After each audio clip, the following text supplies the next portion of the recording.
তো hey guys, কি অবস্থা সবার? অনেকদিন থেকে ভিডিও বানা হচ্ছে না। অ্যান্ড আজকে এমন একটা জায়গায় আসছি, এটা হচ্ছে বড় কমলাবাড়ির আমিনা বাজারের এই পাশে। অ্যান্ড ওই পাশে পুল।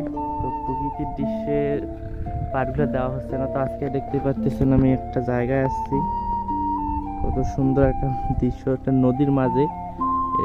এগুলাকে নাকি সতী নদী বলে। তো যেটাই হোক, অনেক সুন্দর একটা জায়গা। এইদিকে ক্ষেত বাড়ি বলতেছি, মানে মানে সম্পূর্ণ নতুন একটা জায়গা। তো আমি এর আগে আসিনি এইগুলো জায়গায়। দেখতে পাচ্ছেন এখানে অনেক সুন্দর সুন্দর জায়গা, এবং এই যে জিনিসটা দেখতে পাচ্ছেন এটা নদী। আর এখানে একটু আগে বক ছিল অনেকগুলো, এখনো আছে। ওই যে দেখতে পাচ্ছেন অনেকগুলো বক। অ্যান্ড ভিডিও বানার অভ্যাস নাই তো অনেকদিন থেকে, তো হয় যে অনেক ভুলভ্রান্তি হইতে পারে। তো গাইস, হালকা ধীরে ধীরে বাতাস হইতেছে। তো এই পর্যন্ত গাইস, আল্লাহ হাফেজ। আর তোমরা এই ভিডিওগুলো দেখতে চাও কিনা অবশ্যই জানাইও। আমি কারণ নতুন নতুন জায়গা অনেক সময় যাই, তো হলে দিতে পারবো। তো আল্লাহ হাফেজ গাইস, পিস, আরিগাতো গোজাইমাস।